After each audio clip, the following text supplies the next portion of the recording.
Rightly or for the wrong reasons, there are hundreds of people in history who are remembered for one thing when they should really be noted for another. Thomas Edison is remembered as the inventor of the light bulb, for example, which he wasn't, but rather should be remembered as the inventor of a practical lighting system. His own patent was for an improved electric light bulb. His system of electrical distribution was rapidly proved inefficient compared to the competition. His greatest contributions came in the area of recording, of sound and video, though he is less remembered in those areas today. Eli Whitney is remembered for inventing the cotton gin when he is remembered at all, but it was his contributions to the manufacturing process known as the assembly line which was his greatest contribution to the advancement of industry. Abraham Lincoln is remembered for saving the Union and freeing the slaves. His greatest contribution to posterity may well have been the creation of land-grant universities through an act of Congress his administration supported and helped push through the legislative process. Over 100 American state colleges and universities owe their existence to the act, passed during the Civil War, and adapted and modified to include the southern states following Reconstruction. Here are some examples of historical personages remembered for the wrong thing, or who should be remembered for something else as well. Number 1. Henry VIII is remembered for beheading several wives. King Henry VIII is best known for collecting several wives and discarding them like gnawed beef bones once he was finished with them. He became the image of the hedonist, primarily concerned with his own comforts, obese, overly fond of wine and beer, with a court created to ensure that His Majesty's every whim was catered to immediately as it was expressed. The English Reformation and the establishment of the British monarch as head of the Church of England were initiated by Henry being denied an annulment of his marriage to his first wife, Catherine of Aragon. Henry VIII came to be almost a caricature of the tyrannical monarch enjoying a life of luxury while his people and his nation bore the burdens he inflicted upon them. In many ways the image is unfair. Although Henry clearly descended into obesity and an unhealthy lifestyle from the virile and athletic figure he had been in his youth, he also had a clear vision of England's future. It was Henry who expanded the Royal Navy, setting it upon the path from which it would become the ruler of the seas following the defeat of the Spanish Armada during the reign of his daughter, Elizabeth I, in 1588. Henry recognized that as an island nation England was dependent upon trade, and it was the Royal Navy which protected that trade for nearly 4 centuries following his death. As the father of the Royal Navy, Henry VIII created the basis for what became the British Empire, the largest which the world has ever seen. Number 2. Jimmy Carter and his Malaise speech. Jimmy Carter is remembered as a generally ineffective and hapless president whose term in office was marked by economic uncertainty, international humiliation, military unpreparedness, and a lack of direction. Carter is remembered for addressing these and other issues in a televised speech during his term in which he blamed the problems besetting the country and his presidency not on a lack of leadership, but on the malaise affecting the American people. Carter delivered the speech on July 15, 1979, during a crippling energy crisis, with some Americans having to wait for hours to purchase gasoline, and then being limited in the amount they were allowed to buy. Carter prepared the speech in response to his advisors informing him that their polling data indicated that the country as a whole was facing a crisis of confidence. Carter's speech became known as the Malaise speech, in which the president stated that there was a malaise upon America, and it was viewed as being an unwelcome shift of blame for the country's problems to the American people. In fact, Carter never used the word malaise in his speech, stating instead that a fundamental threat to American democracy was a crisis of confidence. Carter's legacy as an ineffective leader during his presidency largely stemmed from the Malaise speech after it was spun by political operatives of both parties. Democratic supporters of Ted Kennedy used it to denigrate Carter's administration, but it was generally well received by the public at the time it was delivered. Carter is still remembered for claiming that there was a malaise upon America, though he did not. Number 3. William Kidd is remembered as a pirate who left buried treasure around the globe. William Kidd was born in the mid-17th century and during the latter part of the century served on privateer ships in the Caribbean, rising to the rank of captain of a privateer, likely by election by the crew. By 1691 Kidd was living in New York, married to a woman twice widowed who possessed one of the largest fortunes in the colony. In 1695 he was commissioned by the governor of the northern British colonies in North America, Richard Coote, Earl of Bellamont, to attack pirate ships and French ships in the Caribbean and in other waters. Presented with a letter of marque, which established him as a privateer in the service of the British, Kidd outfitted his ship, Adventure Galley, in England, sailing for New York in 1696. Kidd opted to concentrate on pirates operating in the Indian Ocean off Madagascar, attacking the ships of the East India Company. When he failed to surrender 30 seamen to a Royal Navy vessel early in the voyage, he was declared a pirate by the ship's captain. Other accusations of piracy were leveled by deserters from Kidd's ship and sailors which he had punished. When Kidd learned he was wanted as a pirate, he went to the Caribbean, sold what plunder he had acquired during his less than profitable voyage, and sailed to New York. From there he was tricked by Bellamont with promises of a pardon into coming to Boston. Arrested there, he was sent to London for trial, where the investors who had funded his voyage took revenge for the lack of profits, and Kidd was hanged for piracy. Remembered today as one of the most notorious of pirates, there is in fact little evidence to indicate he was a pirate at all. Number 4. Franklin Delano Roosevelt and the battle against polio. Franklin Delano Roosevelt is remembered as the first and only person to be elected President of the United States 4 times, the founder of the New Deal, and the leader of the free world in the battle against the Axis during World War II.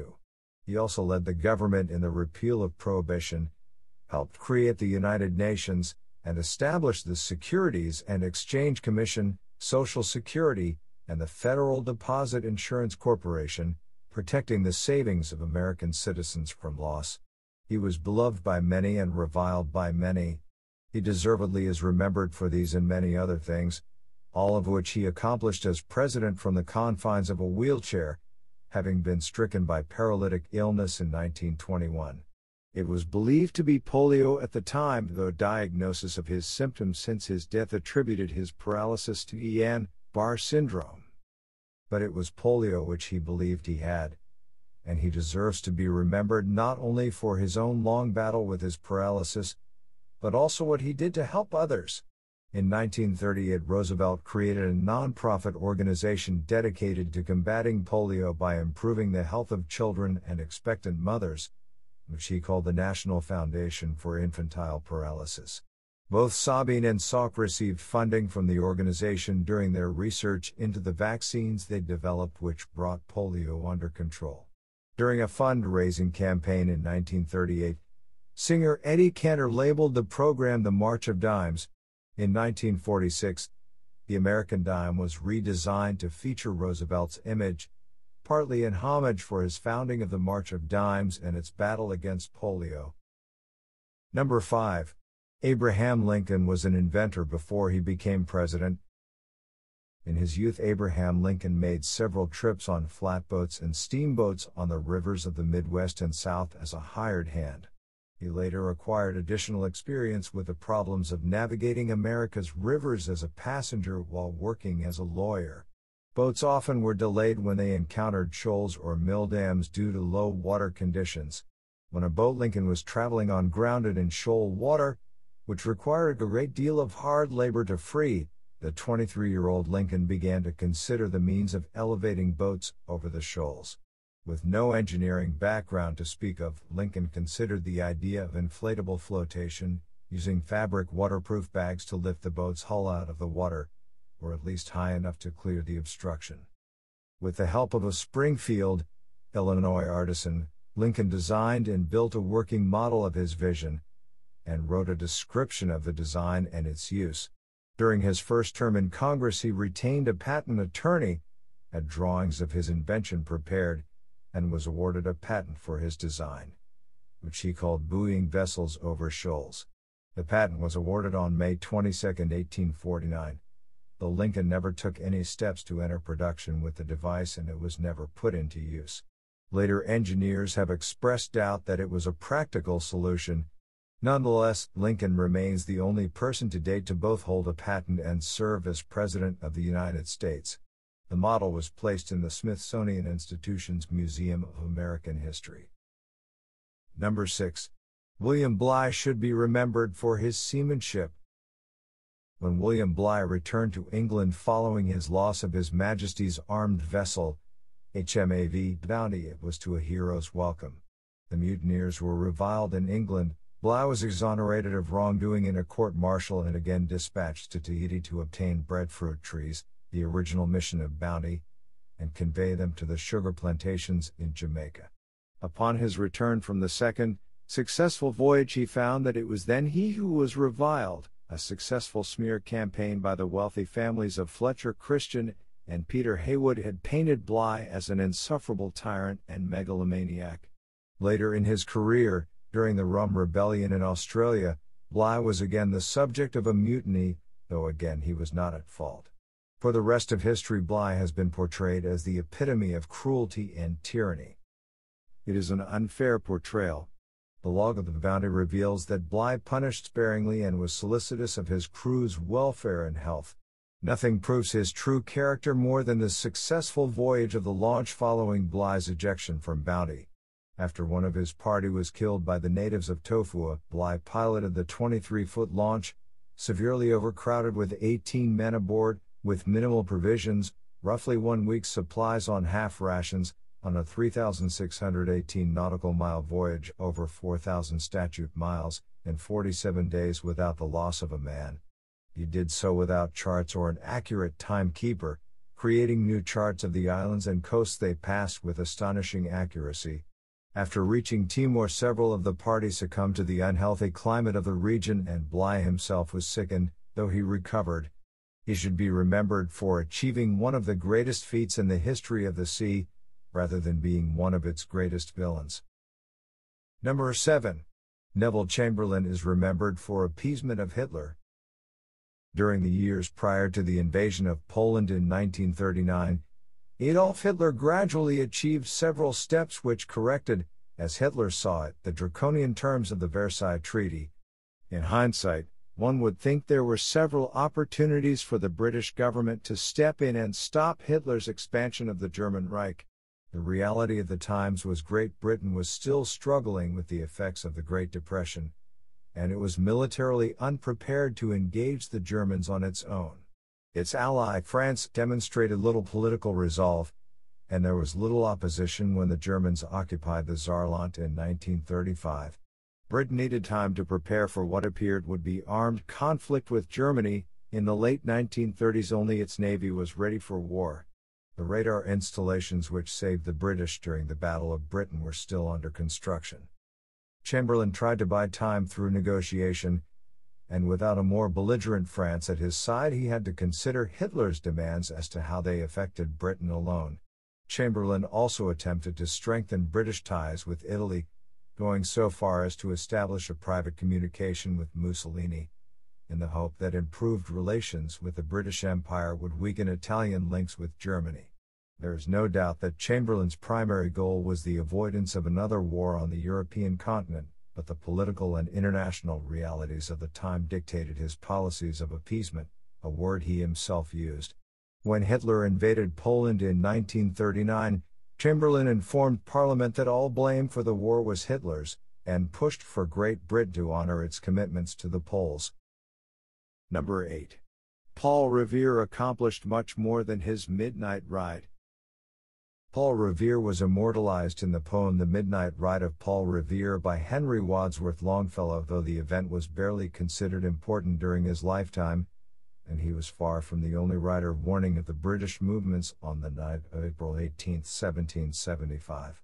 His ride, which is shrouded in myth, is all of his life remembered by most Americans. That's too bad, because Revere was an innovative craftsman and businessman, and his contributions to American industry were beneficial to his country for decades after his death.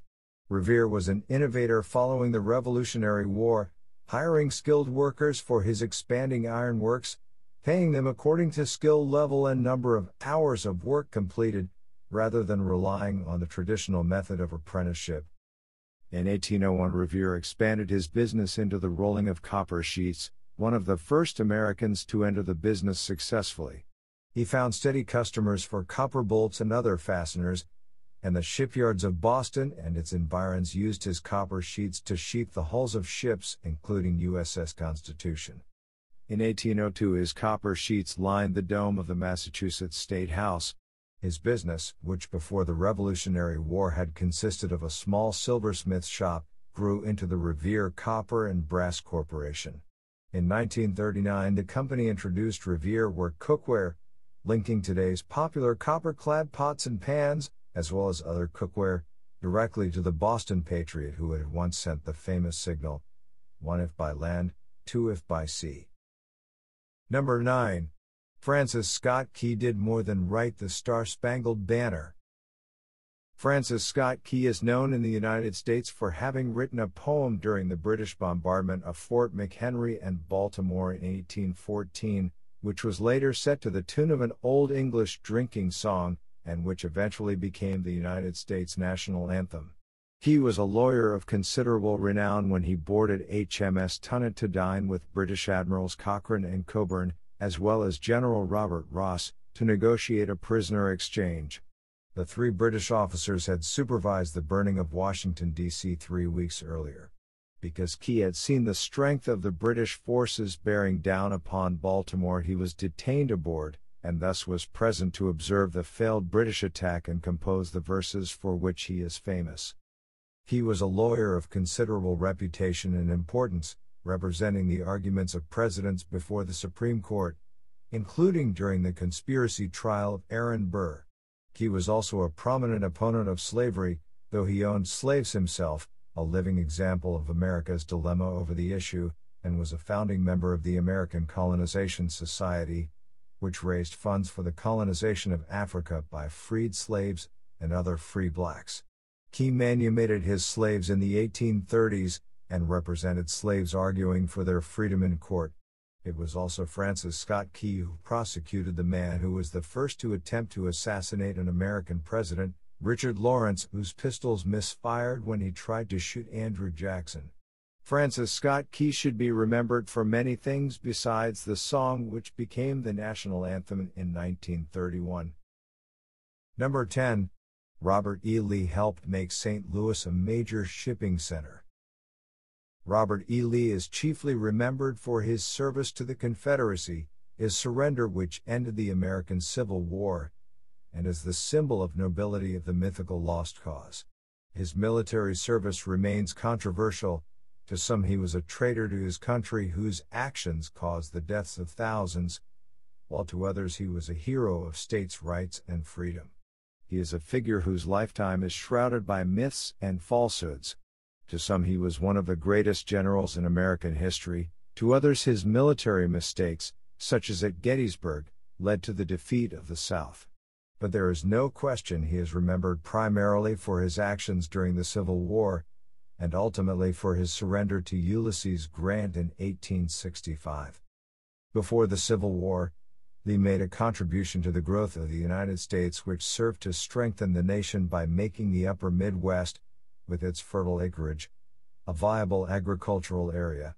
In order to successfully grow crops profitably, there has to be a method of moving them to markets, and for the upper Midwest that means was the Mississippi River, which had the disturbing habit of becoming too shallow for transit, often during the dry period which coincided with harvest season.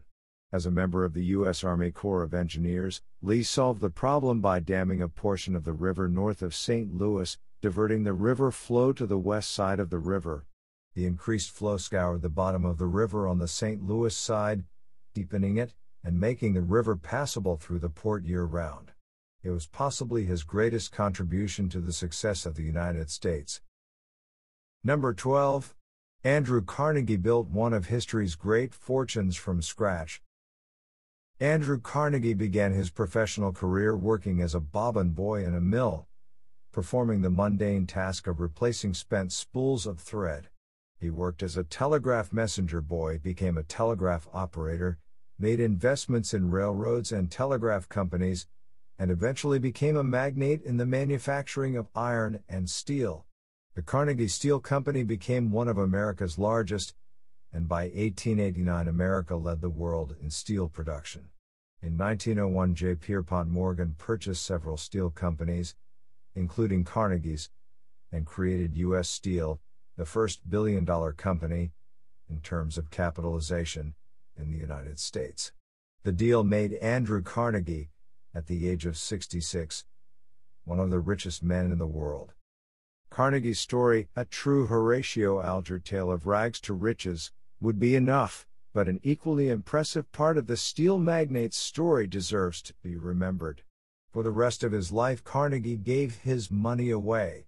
Besides donations to foundations and endowments to schools, Carnegie built libraries across the United States and the United Kingdom, many of which remain in operation in the 21st century, and provided the funds for books as well. He wrote an article entitled Wealth, the Gospel of Wealth, when reprinted in the UK, in which he argued that the first obligation is the creation of wealth through industry, and the second obligation is its redistribution to causes which improve society. Carnegie followed his own advice. By the time of his death, he had given away more than 90% of the fortune he accumulated during his business career. His will redistributed what remained to charitable causes. Number 13. James Stewart was an American war hero and later Air Force Reserve general.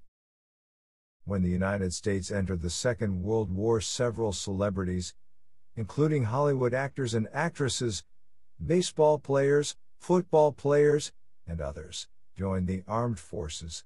Some were turned away due to age or health issues and supported the war by selling war bonds or joining ASO tours. Others served in combat, such as baseball's Ted Williams, who interrupted his baseball career a second time during the Korean War. Jimmy Stewart was one of the most popular actors in the United States, and at the time of the Japanese attack on Pearl Harbor already had more than 400 hours of flying time.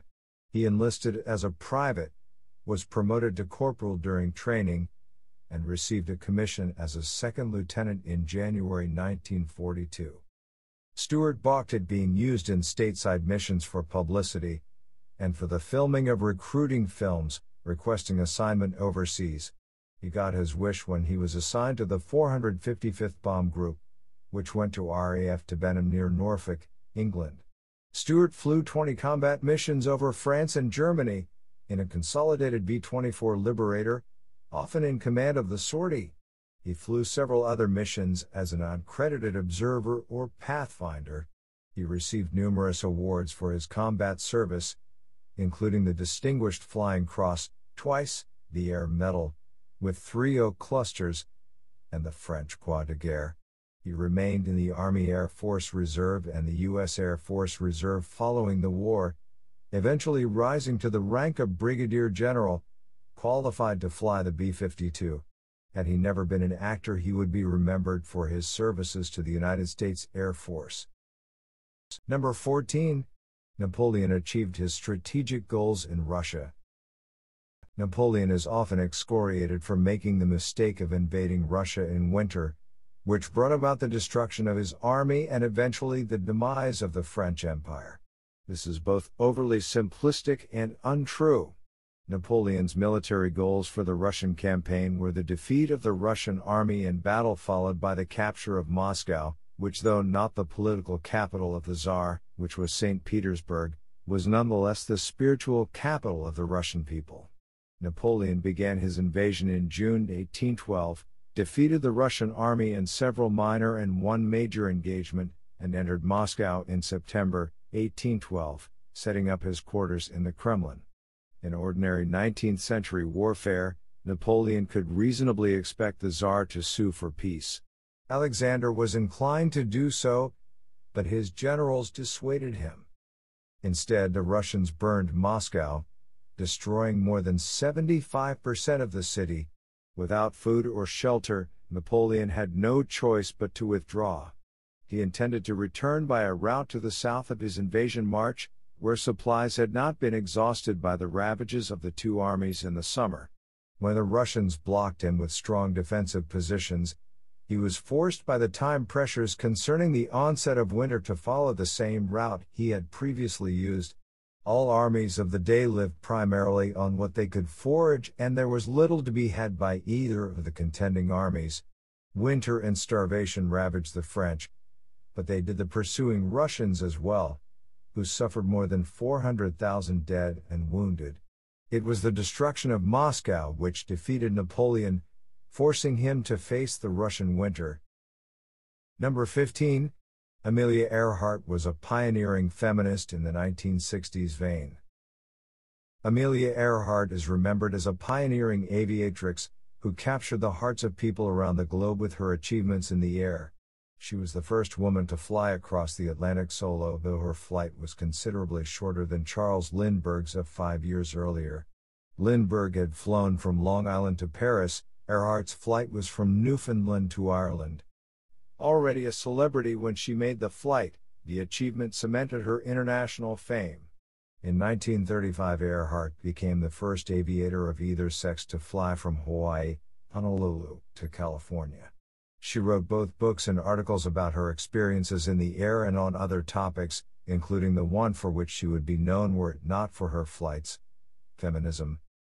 When Earhart vanished on her around-the-world flight in 1937, she triggered a search which, though interrupted by World War II, continues to the present day.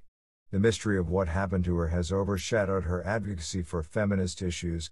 When she married George Putnam with a publishing family, she insisted in writing on an open marriage and equal responsibilities for husband and wife. She retained her own name following the marriage, an unusual circumstance for the day, rather than becoming Amelia Earhart Putnam. Earhart considered her marriage to Putnam as a partnership with both partners holding the same rights as well as the same obligations. Had Earhart completed her flight or been rescued following her disappearance in the Pacific, she would likely be remembered today as much for her feminist views as for her flying achievements. Number 16. John Montagu served 3 terms as First Lord of the Admiralty. In 1729, when he was but 10 years old, John Montagu inherited the title of Earl of Sandwich upon the death of his grandfather. Throughout a long and distinguished military and political career, Montagu served in several governments, always with distinction. He was First Lord of the Admiralty, placing him in charge of the Royal Navy, in 3 different eras, under 3 different governments, and was responsible for its reconstruction and improvements in the mid-18th century. When James Cook discovered the Hawaiian Islands, he named them the Sandwich Islands in Montagu's honor. It was Montagu who pressed for the coppering of hulls of British ships, which allowed the vessels to remain at sea longer and attain higher speeds, less impeded by the marine life which grew on the wooden hulls. He would be widely remembered for his naval innovations and other services, including running the British Navy during the American Revolutionary War, except that legend has it that he was the inventor of the sandwich, with meat served between 2 slices of bread. It is highly unlikely that he was the first to so consume a meal in this fashion, but he did so frequently at his club while gambling, prompting other members to tell a waiter, "I'll have what sandwich is having," or some similar remark. Other versions have him consuming the eponymous meal while working at his desk in the Admiralty. John Montagu, 4th Earl of Sandwich, is thus remembered for inventing the sandwich, of which thousands of variations have evolved since his days in his club. The fact that meat and bread were consumed in similar fashion for centuries before sandwich is usually ignored. He certainly gave the comestible its English name. Number 17. Cary Grant is remembered as the epitome of male style and grace.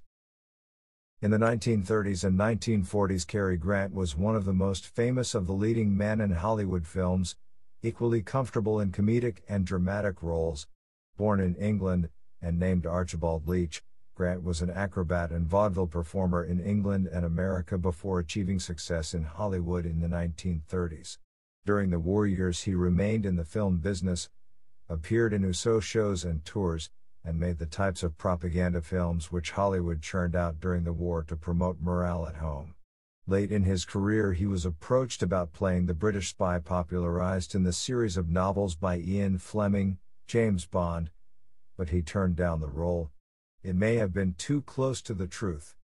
During the Second World War, British intelligence set up a network of spies and agents in the United States, reporting on the activities of Americans and others in the United States which were supportive of the German-American Bund, members of the Nazi and Communist parties in America, and those who were sympathizers.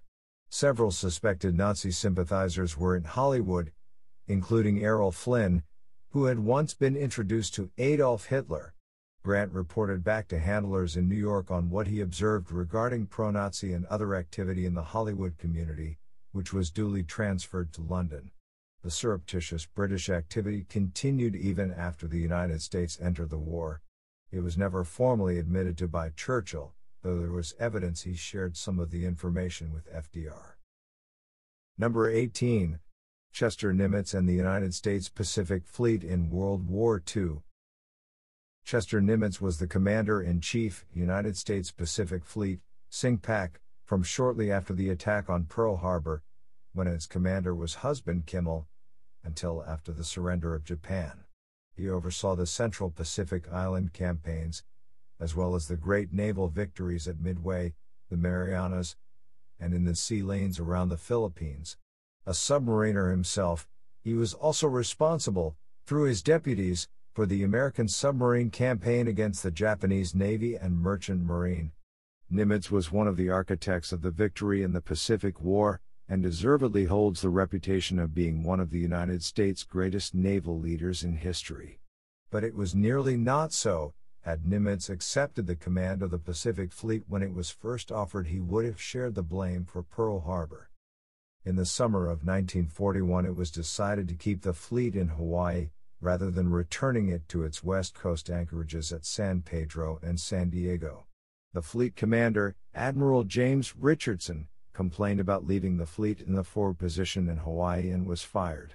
Nimitz was offered the job by President Roosevelt and turned it down, later telling his son that he wanted to be away from the use of the fleet as a political pawn in the negotiations with Japan, in the event of a catastrophic event. Husband Kimmel was given the job instead. After the surprise Japanese attack and the devastation of the fleet, Kimmel was used as a scapegoat for the disaster, and relieved. Had Nimitz been on the job at the time of the attack, he too would likely have been sacrificed for the political disaster, and today remembered altogether differently.